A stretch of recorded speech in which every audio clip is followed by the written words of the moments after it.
Chapter 2491. Her boyfriend smiled widely, then turned to say to the two men, "Did you hear that? This woman is a gift from my darling." Shannon continued, "Remember to record the best parts." The two men were excited and approached Freya with bad intentions. Freya tried to break free, but the ropes were too tight. She clenched her jaw and calmed down to figure out a plan. When the two men tried to touch her, Freya suddenly laughed. They would be even more excited if she started crying out of fear. But her chuckle threw them off. Shannon glared at her. "You're in our hands now. Why are you laughing? You touched my phone, didn't you?" The two men looked at each other, then at Shannon. "So what if we did? I hope you didn't turn it off. Get to the point." Freya controlled her fear and continued smiling. "That's unfortunate. You would still have time if you didn't switch it off. My phone is linked to my husband's. Once it's switched off and he can't track my coordinates, he will be notified and will get here in no time." "You're bluffing. There's no way your location can be detected when the phone is switched off. How would your husband be able to find this place?" Shannon scoffed. "Even if he could, he would be too late. You've heard about hacking, right? Shannon, haven't you always been curious about who my husband is?" "I'll tell you." Freya's eyes grew cold. "He lied and said that he's a businessman, but he's actually a hacker. Where do you think he gets his money from?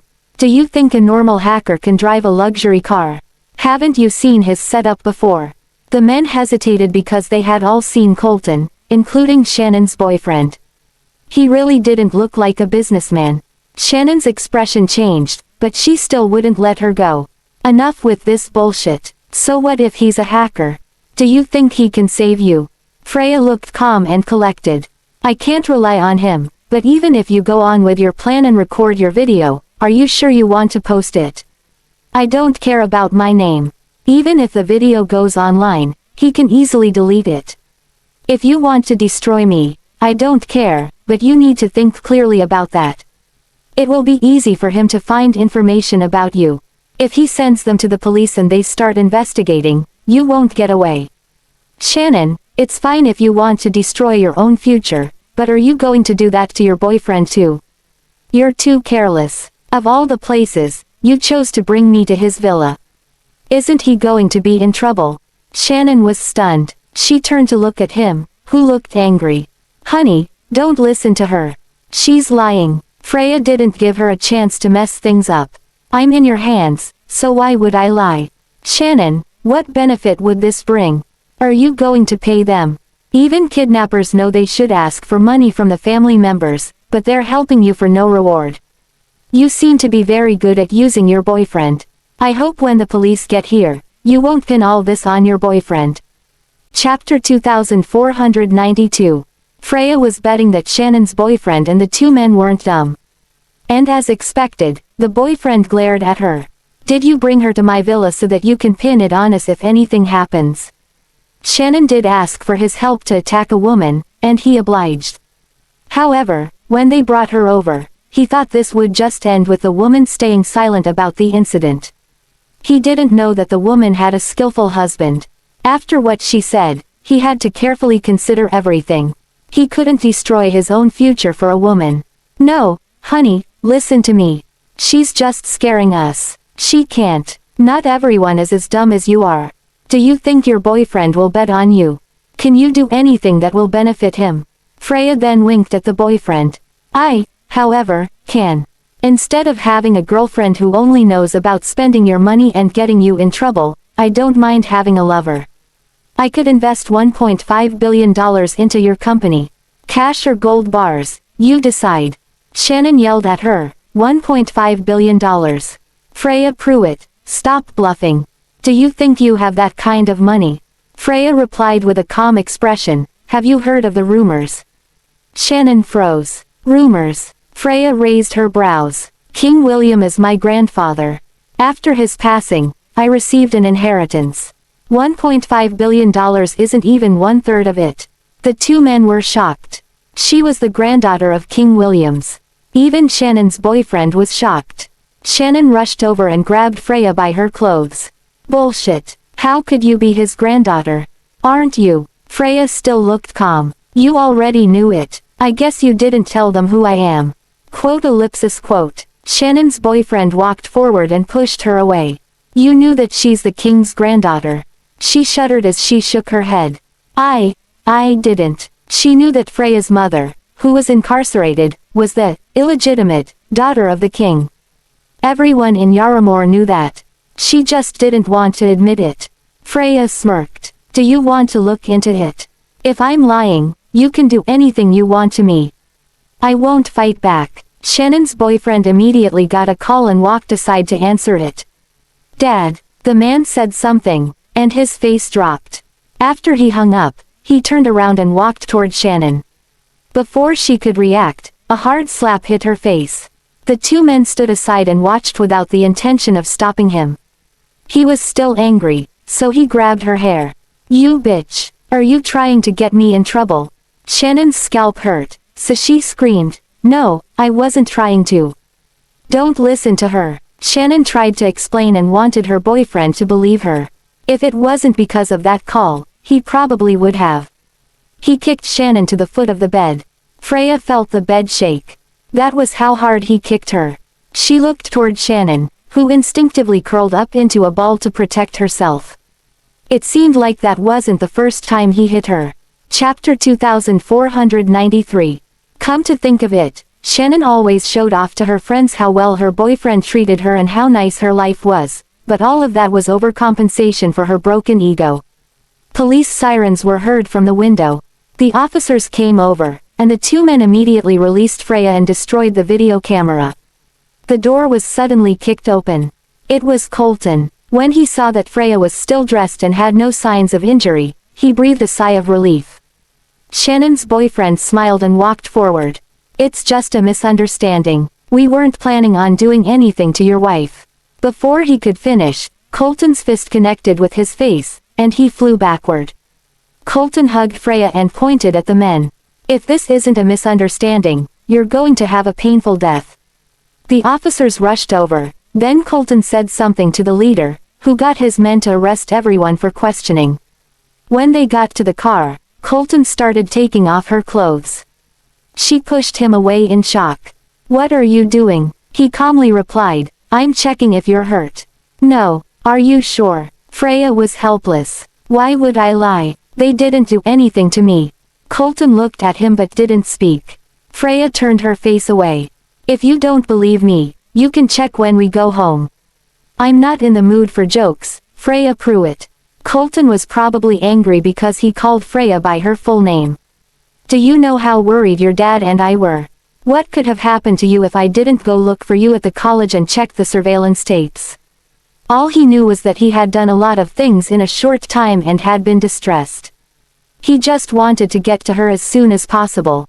He couldn't let anything delay him because he was worried that he would miss anything, or even when he reached, she would have. I'm sorry. She pressed her lips together and looked down. It won't happen again. She wouldn't let him be so worried anymore. Colton pulled her into his arms. It won't happen again, never. The next day, the college openly expelled Shannon. Leia and everyone else stood at the notice board and read the notice. She soon pushed through the crowd.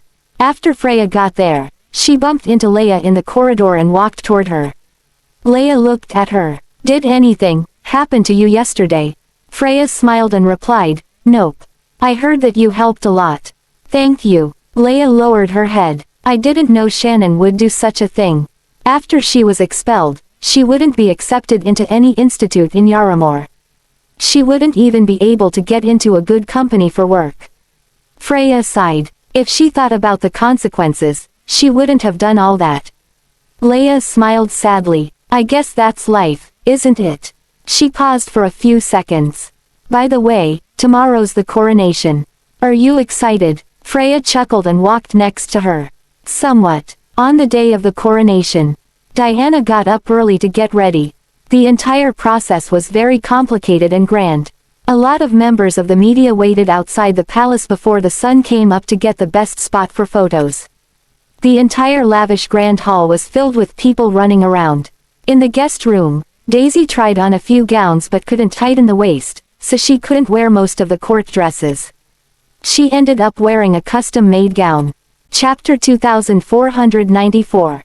Zyla helped Daisy with her hair in front of the vanity. The royals invited Yorick, and Zyla needed to attend because she was his family member. Not everyone was able to attend the coronation. Not only was it the first time for Zyla, but it was also the first for Daisy. Alright, how are my braiding skills? Zyla picked up the mirror and stood behind her. Daisy saw her hair through the reflection and smiled. It's so beautiful. Of course. Zyla put down the mirror. I'm very proud of my braiding skills. After Daisy was fully dressed, she walked out while holding up her dress. She stopped a server in the corridor and asked, "Do you know where Nales is?" The man pointed in a direction. Daisy walked to the room where Nales was. She saw that the door wasn't closed, so she carefully pushed it and went in. Nales was in his suit and stood under the light. The server helped him put on his cape. It looked elegant and grand, like he was in a painting. Nales saw her through the reflection and waved for the man to leave them. She snapped back into reality when he walked toward her and stopped in front of her.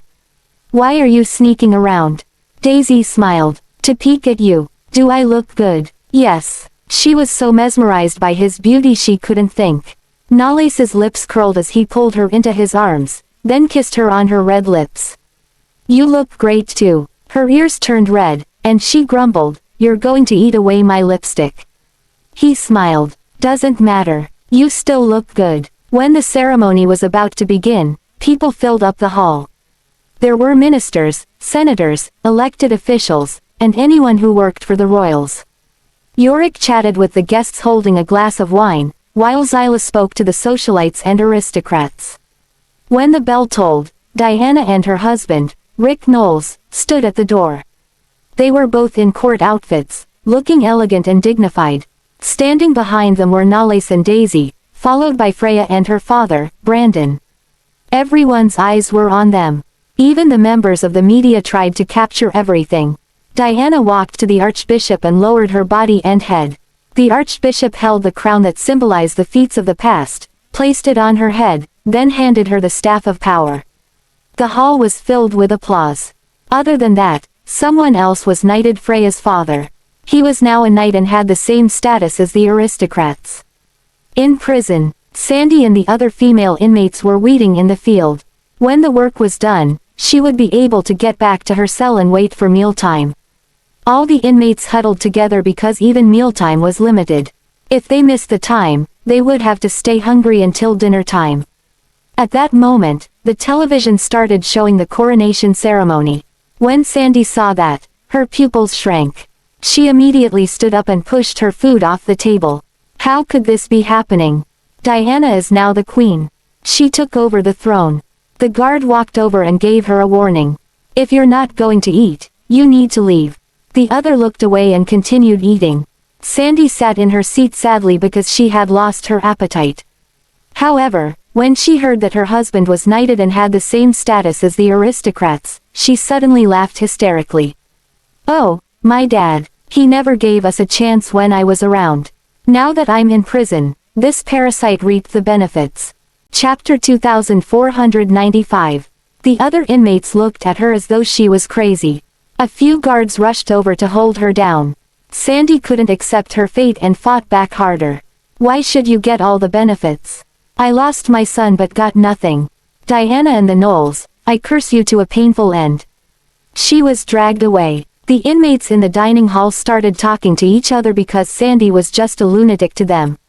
Meanwhile, at the film college, Freya's father was now a knight, which meant he was an important figure in Yaramore. Leia and the other friends were really happy for Freya. "A knighthood. You're an aristocrat now. No one will dare talk behind your back anymore. Freya, don't forget about us." Freya smiled and closed her notebook. "Don't worry, I won't." Leia smiled and said, "I don't think you will." Meanwhile, a man who walked past the lecture hall caused a commotion. A girl was shocked. "Isn't that normal Lancel? What is he doing here?" The Lancels were aristocrats too. Norman was a student there, and his uncle was a multi-award-winning screenwriter in Dorywood. Norman walked into the room. Dot and the girls gasped because it was something unusual. Before anyone realized what had happened, He walked toward Freya and placed a letter in her hand. Freya froze. Remember to read it. Normal took 2 steps back, then winked at her and left. The pink envelope looked familiar. Everyone there was shocked. Is that a love letter? Freya, you have a lot of luck in love. Having a lot of luck while married isn't a good sign. Freya smiled awkwardly. I should go speak to him to avoid any misunderstanding. Leia asked, do you need me to go with you? She wanted to say no but remembered what Colton had said the other day and didn't want the same thing to happen again, so she smiled and nodded. Sure. After looking at the letter, she realized it wasn't a confession but a place to meet. They walked to the rooftop, and Normal was there alone. They were surprised that Norman was walking on the ledge that was only about 1.5 feet wide. They were on the 7th floor, so he was not going to make it if he fell. Leia covered her mouth. Norman, what was he trying to do? Kill himself? No. Was he going to jump if Freya rejected him? Freya took a deep breath and slowly walked over. Norman, do you have any problems? Do you want to talk about it? Norman stretched his arms apart for balance, then walked back and forth while looking at his feet. There's something that I don't understand. Freya was curious. What? Norman looked at her. Why would the police think that Miss Mills jumped? Freya and Leia were confused. What was he talking about? Pruitt, don't you think that sounds familiar? Norman seemed to be reminding her. Freya looked around the rooftop, then at Norman. Norman crossed his arms and revealed a bright smile. Did Miss Mill really kill herself? Chapter 2496. Miss Mills. The name rang a bell, but it took Freya a while before she finally remembered it. Rooftop, suicide, wasn't this a scene in her script? Norman continued to pace around. Do you remember it now? Freya let out a chuckle suddenly and said, Miss Mills didn't kill herself in my script. In all of the mystery cases and detective fiction, all victims will always be revealed to be killed by other people. Have you figured out how to stage her death? Freya was stunned and lowered her head. That was where her script was stuck. How was the murderer going to make it look like Miss Mills killed herself, and how was he going to escape without leaving any evidence behind? However, she did not expect Norman to be interested in this kind of script. Leia, who was standing on the side, was confused. What are you guys talking about? What do you mean by a script? Norman looked at her. Freya went closer to her and whispered, I'll explain to you later. After that, she walked toward Norman and asked, So, you stand on the rooftop to experience how the victim feels before she dies? No, I want to experience how the murderer feels. Dumbfounded, Freya asked, the murderer. Suddenly, Norman turned around and jumped down, causing both Freya and Leia to scream out in shock. Just as their faces turned pale, Norman climbed back up and asked, What do you think? It was only now that Leia snapped herself out of her trance. She went forward and realized that there was another level below the rooftop. Suddenly, understanding dawned upon Freya, and she said, the murderer pretends to be the victim and makes it look like the victim killed herself by jumping off a building. Norman clapped. See, isn't that simple? She wants to kill herself, but instead of choosing her own home balcony, she has to walk outside of her house, get into the elevator, and come all the way up to the rooftop under the camera. By the time her corpse is discovered, the murderer can deceive everyone with the evidence. Freya put her chin in her hand and fell into contemplation. Why didn't I think of that? She had been having trouble on how to describe the way the murderer carried out his murder. A script required more logic than a novel. She could simply come up with something else if she was writing a novel. Even if it didn't hold up, she could just say it was a supernatural event. However, she couldn't do that since she was writing a script. Not only that, but she was writing a script for a crime thriller. The three of them left the rooftop and came to a restaurant. Norman told them his uncle was not a director when he was young. Instead, he was an errand boy for a local police station. He had dealt with many cases, large and small, by following those police officers, but such a life did not satisfy him. Nord's uncle was very interested in inference. Therefore, he had spent 4 years studying criminal psychology and 3 more years enrolling in film school to present all the perfect crimes in a film. Norman's uncle would design a loophole in each case to prevent someone from using those tactics in real life. Freya placed her hand on her forehead and asked, "This is why you came and looked for me? Just to discuss my script with me? Nothing else?" Norman replied, "Yeah." Leia chimed in, "That's why you gave Freya the letter. But that letter is just. After all, no man would give another girl a letter in a pink envelope if he was not confessing his love to her." Norman was momentarily stunned as he looked at them. "Why isn't the letter not suitable? I thought you girls like everything in pink." Leia fell silent. It seemed to her that Norman was another insensitive man. However, none expected this misunderstanding to begin spreading in the college. Now everyone knew that Norman had given Freya a love letter. The rumors even reached Colton's ears. After Freya returned to her home, she shut herself in the study room to work on her script. She did not take her dinner or notice it when Colton entered the study room.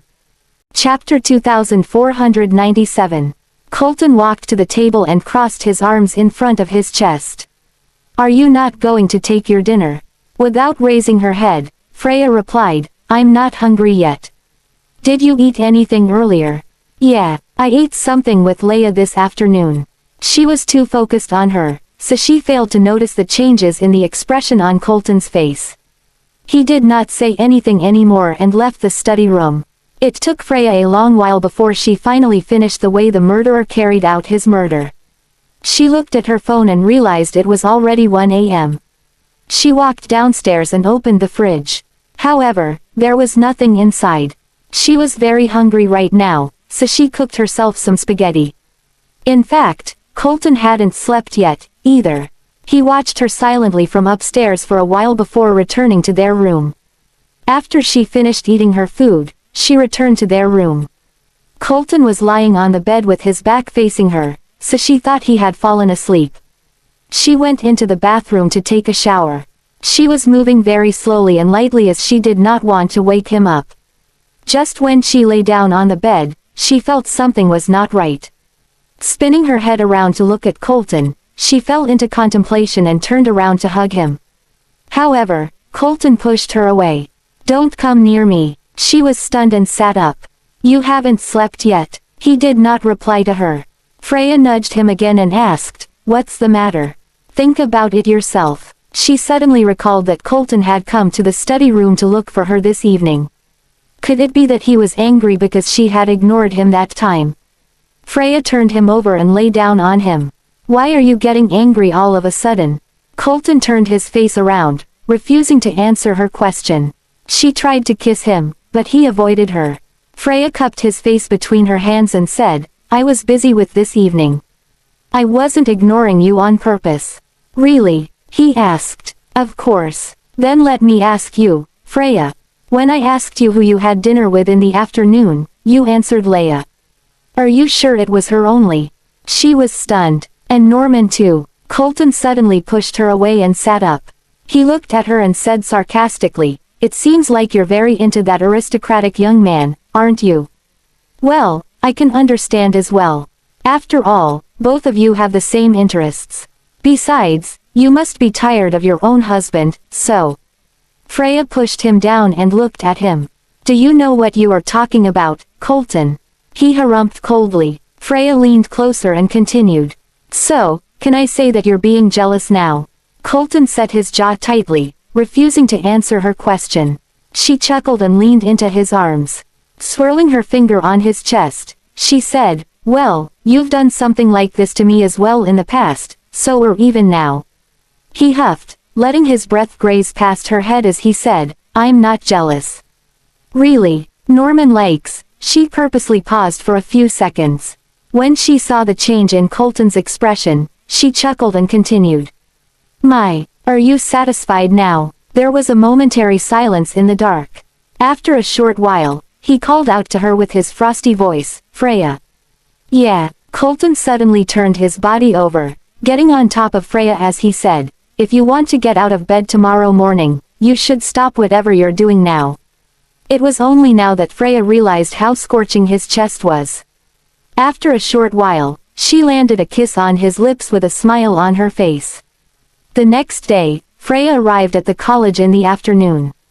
She was wearing a scarf today. When Leia came out of her class and saw Freya, she hurriedly went up to her.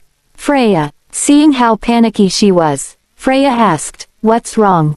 Leia said, "Someone has spread the word about Norman sending you a love letter. The rumors about Norman courting you are now going around the whole campus." Chapter 2498. Freya remembered why Colton would get angry at her last night. It turned out that he had heard about the rumor as well. Suddenly, a student came over and said, "Freya, the professor is looking for you." Freya came to the professor's office. The professor had read through the draft that she sent him last night. "This is a perfect mo. Did you come up with it yourself?" Freya replied honestly, "Norman inspired me." "I see. No wonder I felt like I had seen something like this before, but this indeed is a very good idea. Anyway, Freya, I have a task for you." "What task?" she asked. "I want you to interview Mr. Lancel. This will be your thesis." After he finished speaking, he handed the document to her. Freya took over the document and said, "I'll try my best." When she was about to leave, the professor's voice rang again. "However, you can't ask for any help from Norman. You must get the approval from Mr. Lancel with your own effort." She stopped for a moment and nodded. Leia was waiting for her downstairs. When she saw Freya, she asked, "Why was the professor looking for you?" "He wants me to interview Mr. Lancel." "Isn't that easy? You can just ask." Before Leia could finish her sentence, Freya replied, "I can't get any help from Norman. I guess it's because Norman helped me with and the professor has heard of the rumor that's going around campus. He doesn't like students with many problems, and maybe this is a test for me. If she failed the test or asked for help from Norman, she would not be able to graduate successfully." Leia thought about something and asked, "But would Mr. Lancel see you without Norman's help?" "After all, I heard that he's rather arrogant." Freya shrugged. "I have no idea either. I guess I'll just have to play it by ear." In the next few days, Freya had been planning how to interview Mr. Lancel. Leia also helped her by getting some information about him. "This is what I have researched based on Mr. Lancel's preferences. I don't know if it will help you." Freya took over the documents and smiled. "Thank you, Leia, but I'm worried that he might not like it if we do something like this." Leia sighed. "This is the only way if all other methods fall short." At 11 p.m., Freya visited the film company Mr. Lancel was working.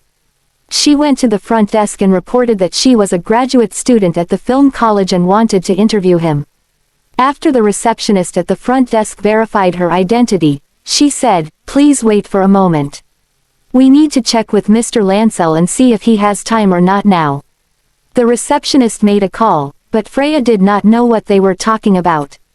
After that, the receptionist smiled at her apologetically and said, "I'm sorry. Mr. Lancel isn't in the office right now." Freya replied with a smile, "All right, thank you." When she was about to leave the company, she looked at the security guard and an idea popped into her mind. She walked toward him and asked, "Do you know when Mr. Lancel will be in his office?"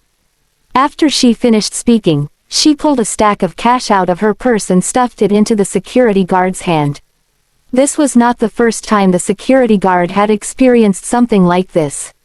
Since Freya gave him quite a lot of money, he said, "Mr. Lancel is in his office." He didn't go out at all. This was something she expected. She thanked the security guard and left the company. When they were having lunch in their house, Brandon noticed that Freya had not eaten much and seemed distracted. He put down the fork and asked, "Did anything happen, Faye?" Chapter 2499.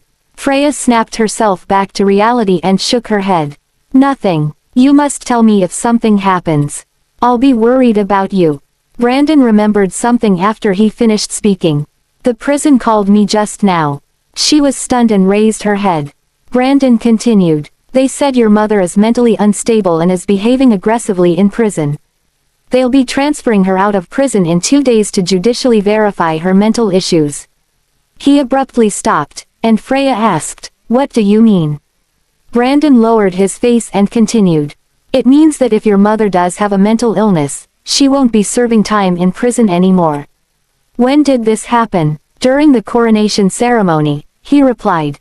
Freya frowned. If her mother was mentally triggered in prison during the coronation ceremony, was it because her aunt had gotten the power that she had been yearning for so long? According to the law of Yaramor, if a person serving a prison sentence had a mental illness, he or she would not be required to continue serving a sentence in prison but to be released from prison for treatment. She understood her mother more than anyone else. If they released her from prison for treatment, there was a probability that she might escape from the treatment center to get her revenge. Faye, your mother. Dad, don't tell me you want to help her. Brandon fell silent. Freya lost all her appetite and continued. Do you want to take her back here after she's released from prison for her treatment? Faye, she's your mother. No, she isn't, shouted Freya. Colton was coming downstairs. When he heard Freya's voice, he stopped and listened silently. From the moment she attempted to kill Didi and the baby in my womb, she stopped being my mother. Yes, it's true that she gave birth to me, but she has never raised or cared for me before. Freya smacked her fork on the table and said, in any case, I won't let her come out of prison for treatment. She rose to her feet and went out of the house. Faye, just when Brandon stood up and wanted to go after her, Colton said, I'll go. Freya came to the backyard and sat on a bench. Her mind was a muddled mess right now.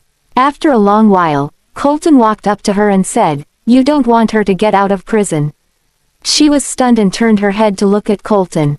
After a long while, she told Colton that she could not accept a mother like her. It was not only for her father and herself but also for her children. She did not want anything from happening to her daughter. Colton stood in front of her and said, okay. I'll help you. Freya's eyelashes trembled, and she lowered her head. But if she really has a mental issue, there's nothing we can do to her. Even if she has a mental issue, I can also make sure that she won't be able to step out of prison for the rest of her life. She was stunned but did not say anything. The next day, at Donroy Street, inside a private room of Skydon. 2 bodyguards were outside the room and 2 men were inside the private room. The room was filled with the fragrance of rosewood. There were many wind chimes on the tree in the courtyard that would chime along with the wind. Well, I didn't expect you to come and look for me, Coleman. I'm sure you have a favor to ask, right? Yorick said as he poured a glass of wine. Colton did not beat around the bush and said, Uncle Yorick, can you help me to check the situation inside the prison? Yorick was dumbfounded for a moment and raised his head to look at Colton. You want me to do what? I hope you can help me check the situation inside the prison, repeated Colton. Mrs. Pruitt is going to be released from prison for treatment. Once she's diagnosed with a mental illness, she won't have to go back to prison anymore. I need to make sure that won't happen. Chapter 2500. Yorick fell silent for a moment after he heard what Colton said. After a while, he asked, you think it's fake? Colton chuckled and said, Mrs. Pruitt was mentally triggered in prison during the coronation ceremony. I just can't help myself to suspect that she's just pretending. Would Sandy let the Knowles have the power she had been trying to obtain? She had lost her mind and would stop at nothing to get what she wanted. If she was released from prison, would she go through the treatment, or would she try to get her revenge? Nobody could tell that. Yorick sighed. Coleman, according to the Constitution of Yaramor, if someone serving a prison sentence has been diagnosed with mental illness, they will be absolved from serving the sentence so they can receive treatment. I know, Colton replied sternly. As such, I can't let her get what she wants no matter what. Meanwhile, inside the Knowles study room, Edison was reporting to Nalles after learning that Sandy was going to be released from prison. Nalles's eyelashes trembled when he heard the news. He closed the book and asked, is it confirmed that she has a mental illness? It isn't confirmed yet, but from the news I got from prison, they told me that Mrs. Pruitt has been rather agitated ever since the coronation ceremony. She has been acting aggressively as well. Not only did she injure a prison guard, but she also tried to kill herself and has depression. Nalles chuckled. It seems like she couldn't accept the fact that my mother has become the queen. Edison asked, if they really release Mrs. Pruitt out of prison, I'm worried that she might escape. She'll certainly escape, replied Nalles, tapping his finger on the table in a rhythmic pattern. I can assure you that. Keep an eye on the people from the forensic department. Make sure nobody is being paid off. Roger. As soon as Edison left, Daisy entered the study room with a cup of coffee. When she saw that Edison had rushed away, she entered and asked, "What happened?" Nales rose to his feet and took over the cup of coffee. "Why don't you ask the maid to prepare the coffee?" Daisy smacked her lips and said, "I'm bored. There's nothing for me to do at all other than sleep and eat. Look how fat I've become." He sized her up and chuckled, "You were right." "What did you say?" He took a sip from the coffee and replied, "Freya's mother is going to be released from prison soon." "What?" Daisy was shocked. "Yeah, they said that she has a mental problem." He put the cup down and said meaningfully, "Once it's diagnosed that she has a mental illness, she won't have to serve prison anymore." "Doesn't that mean that Freya is in danger?" Daisy pressed her hands on the table and said sternly, "Mrs. Pruitt is crazy. Who knows if she'll take advantage of her mental illness and do something. By the way, don't you think it's time to revise Yarramore's laws? The law has been there for dozens of years. It can't be changed that easily." He raised his eyes to look at Daisy. "Yarramore is a democratic country. We need to get approval from the public before changing any law. My mother has only succeeded the throne. If she changes the criminal code just like that, it might incite rage from the people of Yarramore." He was right. A country like Yarramore was a democratic country. The public had their right, so they needed to get the approval of the people to change the constitution. If more people disagreed than agreed, the law wouldn't be enforced. At the film company, Freya was waiting on the couch in the lobby absent-mindedly. Meanwhile, the receptionist came over and said, "Miss Pruitt, I'm sorry. Mr. Lancel still doesn't have time to meet you."